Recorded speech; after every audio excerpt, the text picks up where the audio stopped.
Mother Teresa and institute of computer education में आपका स्वागत है। ट्रिपल सी की इस सीरीज़ में आपका स्वागत है और मेरा नाम है Varinder Singh. Basic information computer की हमने पिछले लेक्चर्स में जानी है। हमने देखा हिस्ट्री क्या है कंप्यूटर की, कहाँ कहाँ कंप्यूटर का प्रयोग किया जाता है और कंप्यूटर के फीचर्स कौन से हैं। इस सेशन में हम बात करने वाले हैं क्लासिफिकेशन ऑफ कंप्यूटर्स के बारे में, अर्थात कंप्यूटर का वर्गीकरण किस आधार पर किया जाता है।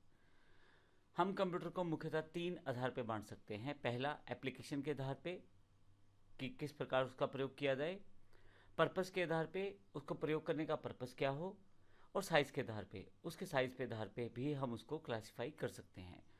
तो मुख्यतः 3 तरह से कंप्यूटर का वर्गीकरण किया जा सकता है। क्लासिफाई कंप्यूटर को 3 तरह से किया जा सकता है। सबसे पहले बात करते हैं एप्लीकेशन के आधार पे। कंप्यूटर किस तरह से प्रयोग किया जाएगा, इस आधार पे हम एप्लीकेशन के आधार पे कंप्यूटर को बांट सकते हैं 3 भागों में। पहला एनालॉग, दूसरा डिजिटल और तीसरा हाइब्रिड। सबसे पहले एनालॉग कंप्यूटर की बात करते हैं। ऐसे कंप्यूटर जो भौतिक मात्राओं को माप लेते हैं, जैसे बाहर का टेम्परेचर, हवा का प्रेशर, ये सब चीज़ें मापते हुए उन्हें एनालॉग डिवाइसेस की ज़रूरत रहती है। तो ऐसे ही कंप्यूटर को एनालॉग कंप्यूटर कहा जाता है। एनालॉग कंप्यूटर का प्रयोग जो रहता है मुख्यतः साइंस और इंजीनियरिंग की फील्ड में ज़्यादा किया जाता है। उसका रीज़न ये है कि कंप्यूटर ये जो अनुमान प्राप्त करते हैं, जैसे हवा का प्रेशर है या टेम्परेचर है बाहर, उन सब के लिए उसे साइंटिफिक इंस्ट्रूमेंट्स का प्रयोग भी करना पड़ता है। इसका एक एग्जांपल, एक पेट्रोल पंप पे लगा हुआ एनालॉग कंप्यूटर जिसमें पंप से निकलने वाले पेट्रोल की मात्रा को बताया जाता है। उसको वो लीटर में कन्वर्ट करके आपको स्क्रीन पे दिखा देता है, और फाइनली उसके साथ प्राइस जुड़ा होता है, तो नीचे की तरफ प्राइसिंग भी कैलकुलेट करके खुद ही बता देता है। थर्मोमीटर, स्पीडोमीटर एनालॉग कंप्यूटर के ही एग्जाम्पल हैं। दूसरा जो एप्लीकेशन आधार पे कंप्यूटर है वो है digital computer. Digital computer high speed programmable computer है जो आजकल हम लोग प्रयोग भी करते हैं। जैसे मैथमेटिकल कैलकुलेशंस को करना है अगर हमें, तो हमें डेटा और इन्फॉर्मेशन का प्रयोग करना पड़ेगा। ऐसे केस में डेटा और इन्फॉर्मेशन को स्टोर किया जा सकता है। जब कोई कमांड या इनपुट दिया जाता है तो वो उस डेटा और इन्फॉर्मेशन को मशीन लैंग्वेज में कन्वर्ट कर देते हैं। मशीन लैंग्वेज यानी कि बाइनरी लैंग्वेज, 0-1 से बनी हुई लैंग्वेज रहती है, इसीलिए इसे बाइनरी सिस्टम भी कहा जाता है इस लैंग्वेज को। आज के युग में जो डिवाइसेस चलती हैं, जैसे डेस्कटॉप कंप्यूटर, पर्सनल कंप्यूटर यानी कि आपका पीसी, लैपटॉप, मोबाइल, ये सब डिजिटल कंप्यूटर के एग्जाम्पल्स हैं, जहाँ पे आपको डिजिटली इंफॉर्मेशन को प्रयोग करके दिखाया जाता है। आपको इनपुट दें, उस पर कंप्यूटर कार्य करेगा या मोबाइल कार्य करेगा आपका, और वापसी पे आपको उसका आउटपुट देगा। तो ये बेसिकली डिजिटल कंप्यूटर का एग्जाम्पल है। क्लासिफिकेशन ऑफ कंप्यूटर में एप्लीकेशन के आधार पे तीसरा जो कंप्यूटर रहता है वो रहता है हाइब्रिड कंप्यूटर। हमने एनालॉग कंप्यूटर देखा, डिजिटल कंप्यूटर देखा, हाइब्रिड कंप्यूटर इन दोनों का मिला जुला रूप है। यह एनालॉग कंप्यूटर की तरह भौतिक मात्राओं को मापेगा, फाइनली उन्हें नंबर में चेंज करेगा, और डिजिटल कंप्यूटर की तरह फिर से डिजिट्स के रूप में कंप्यूटर तक ले आएगा। उसके पश्चात उस डेटा को हम प्रयोग करते हैं। तो एक तरह से दोनों की विशेषताएं इसमें शामिल रहती हैं। इनपुट प्राप्त करना एक एनालॉग कंप्यूटर की तरह और डेटा प्रोसेस करना एक डिजिटल कंप्यूटर की तरह। इसका एग्जांपल, जैसे किसी पेशेंट्स के सिम्टम्स को टेम्परेचर या ब्लड प्रेशर के साथ मापते हैं हम, यह काम एनालॉग कंप्यूटर के द्वारा किया जा सकता है या एनालॉग डिवाइसेस के द्वारा किया जाता है। बाद में ये जो हमें डेटा मिला है टेम्परेचर और ब्लड प्रेशर के रूप में, हम डिजिटल कंप्यूटर के रूप में इसे कन्वर्ट करते हैं डिजिट्स में, और इस तरह से पेशेंट के हेल्थ में आए हुए जितने भी चेंजेस रहते हैं उससे हम उसकी एक रिपोर्ट तैयार कर सकते हैं। मेडिकल फील्ड में ईसीजी, डायलिसिस मशीन, इन सब का एग्जाम्पल है। तो इसका अर्थ ये हुआ कि पेशेंट से जो जानकारी ली गई वह एनालॉग आधार पर ली गई, जैसे उसका ब्लड प्रेशर मापा गया या उसका टेम्परेचर चेक किया गया। फाइनली उस डेटा को कंप्यूटर तक एक डिजिट्स में कन्वर्ट किया गया जो डिजिटल कंप्यूटर का पार्ट रहता है। उसके पश्चात पेशेंट्स की एक रिपोर्ट तैयार की गई और एक डेटा को एनालाइज किया गया। हाइब्रिड कंप्यूटर इन कार्यों को बड़ी आसानी से कर पाता है। तो ये था हमारा पहला एप्लीकेशन के आधार पे कंप्यूटर का क्लासिफिकेशन। अगर हम कंप्यूटर को पर्पस के आधार पे क्लासिफाई करें यानी कि बांटे, तो फिर हमारे पास 2 तरह के कंप्यूटर रहते हैं, जनरल पर्पस और स्पेशल पर्पस। जनरल पर्पस की बात करें, वो कंप्यूटर जो मोस्टली सारे कार्य, नॉर्मल कार्य जो कर लेता है, जनरल कार्य, उसे जनरल पर्पस कंप्यूटर कहते हैं। जैसे हमारे पास इलेक्ट्रॉनिक गैजेट्स हैं आजकल, मोबाइल है, लैपटॉप है या हमारा पीसी है, जो हमारे डेली रूटीन के कामों में हमारी हेल्प करते हैं। आपको प्रिंट आउट लेना है, कोई बायोडाटा टाइप करना है, कोई स्प्रेडशीट यानी कि एक्सेल शीट तैयार करनी है, नॉर्मल कार्य जो करने हैं वो जनरल कंप्यूटर बड़ी आसानी से कर लेता है।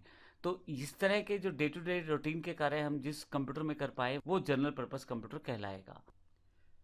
दूसरे हमारे पास है स्पेशल पर्पस कंप्यूटर। ये वो कंप्यूटर है जो पर्टिकुलर कार्य में माहिर होते हैं, यानी कि एक पर्टिकुलर काम के लिए ही इनका प्रयोग किया जाता है। इस कंप्यूटर का जो सीपीयू रहता है वो पर्टिकुलरली उसी तरह के कार्य के हिसाब से मैनेज करता है चीज़ों को। इस कारण से सीपीयू की जो कैपेसिटी रहती है वो भी खास रहती है उस पर्टिकुलर टास्क के अकॉर्डिंग जो उसको कंट्रोल करना है।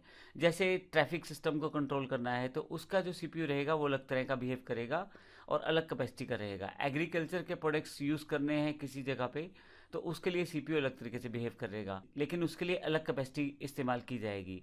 इस तरह से इंजीनियरिंग में जो प्रयोग किए जाते हैं कंप्यूटर, उनके जो कैपेसिटी या उनका जो प्रोसेस का तरीका होता है वो डिफरेंट होता है।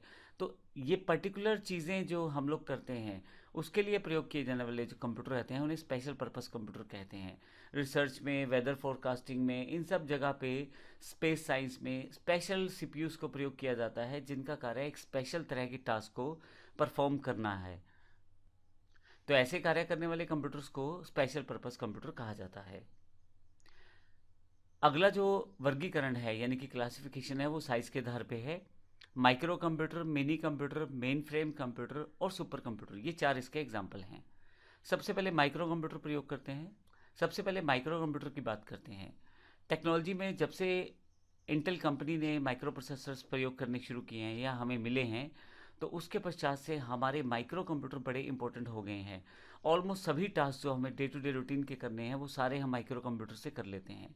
माइक्रो कंप्यूटर के एग्जांपल में अगर हम बात करें, पीसी, लैपटॉप, नोटबुक कंप्यूटर, ये स्मार्टफोन, ये सब माइक्रो कंप्यूटर के एग्जांपल्स हैं। साइज़ में छोटे हैं और स्पीड में फास्ट है, इतने कि हमारे डे टू डे रूटीन सारे कार्य बड़ी जल्दी कुछ सेकंड्स में परफॉर्म कर देते हैं। आज की डेट में बात करें तो माइक्रो कंप्यूटर को इस तरह से बना दिया गया है कि आपकी घड़ी तक के साइज़ में वो आ सकता है। तो इस तरह से ये माइक्रो कंप्यूटर का हमारा पहला क्लासिफिकेशन है साइज़ के आधार पे। लेकिन अगर थोड़े से बड़े कंप्यूटर की बात करें तो मिनी कंप्यूटर बन जाएगा। मिनी कंप्यूटर थोड़ा सा प्राइस और साइज़ दोनों में थोड़ा सा बड़ा रहेगा, परंतु इन्हें पर्सनल यूज़ में नहीं लाया जाता। माइक्रो कंप्यूटर जो हमने पहले पढ़े हैं वो पर्टिकुलरली पर्सनल यूज़ के लिए प्रयोग किए जाते हैं, लेकिन मिनी कंप्यूटर पर्सनल यूज़ के लिए प्रयोग नहीं किए जाते। इनका प्रयोग मुख्यतः कंपनियां ही करती हैं, और जैसे HP 9000, RISC 6000, bull HN DPX2, AS4000, AS400, ये मिनी कंप्यूटर के कुछ एग्जांपल्स हैं। क्योंकि कंपनियों में कार्य बड़ी फास्ट करना होता है और बहुत सारे कार्य हो सकता है एक ही टाइम पे करने हो, तो मिनी कंप्यूटर यहाँ पे बेस्ट रहता है। क्योंकि प्राइस में ज़्यादा रहता है तो पर्सनल व्यक्ति को उसका ज़रूरत भी नहीं पड़ती, और इतना तेज़ कंप्यूटर लेके या इतना फास्ट कंप्यूटर लेके एक नॉर्मल व्यक्ति कार्य भी नहीं लेना ऐसा। तो नॉर्मल प्रोसेस में हमें पर्सनल कंप्यूटर से ही हमारा मोस्ट ऑफ द काम चल जाता है। मिनी कंप्यूटर इसलिए कमर्शलाइज सेगमेंट में ज़्यादा प्रयोग किया जाता है और कंपनियाँ इनका ज़्यादा यूज़ करती हैं। मेन फ्रेम कंप्यूटर इसके बाद का थर्ड कैटेगरी का कंप्यूटर है। साइज़ में बहुत बड़े हैं और कैपेसिटी में बड़े फास्ट रहते हैं, और वर्किंग कैपेसिटी में और कीमत में मिनी और माइक्रो कंप्यूटर से दोनों से बहुत ज़्यादा रहते हैं। इसका यूज़ बड़ी बड़ी कंपनियों के द्वारा मुख्यतः सर्वर के रूप में किया जाता है।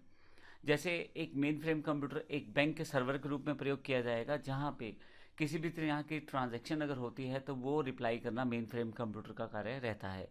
अब उस कंपनी के या उस बैंक के हज़ारों या लाखों कस्टमर हो सकते हैं या करोड़ों कस्टमर हो सकते हैं, तो मेन फ्रेम कंप्यूटर उन सभी कस्टमर्स को रिस्पॉन्ड करता है टाइम पे।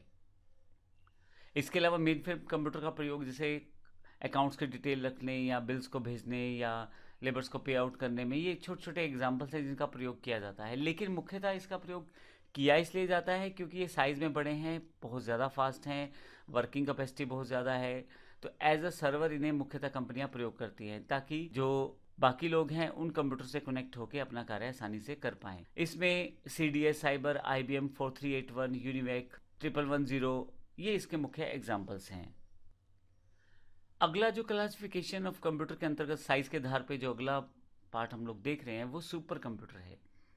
ये सुपर कंप्यूटर सब कंप्यूटर से बड़ा कंप्यूटर है और सुपर कैपेसिटी और सुपर फास्ट है। सुपर कंप्यूटर का यूज़ जो रहता है वो मुख्यतः साइंटिफिक और रिसर्च लेबोरेटरीज में किया जाता है, और इसका प्रयोग भी फर्दर रिसर्च सेगमेंट में किया जाता है।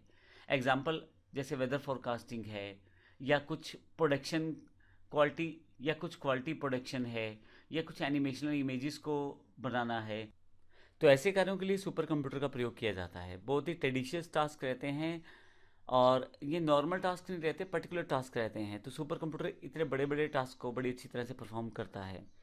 भारत में परम कंप्यूटर का 12th फॉर्म जो है वो परम 10,000 है। असल में ये हमारा एक सुपर कंप्यूटर है इंडिया का। क्रे 2, NEC 500 ये सुपर कंप्यूटर के अन्य एग्जाम्पल्स हैं। तो इस तरह से इस सेशन में हमने कंप्यूटर की क्लासिफिकेशन पढ़ी है, जो तीनों आधार पे, एप्लीकेशन आधार पे, पर्पस के आधार पे और साइज के आधार पे हमने पढ़ी है। धन्यवाद।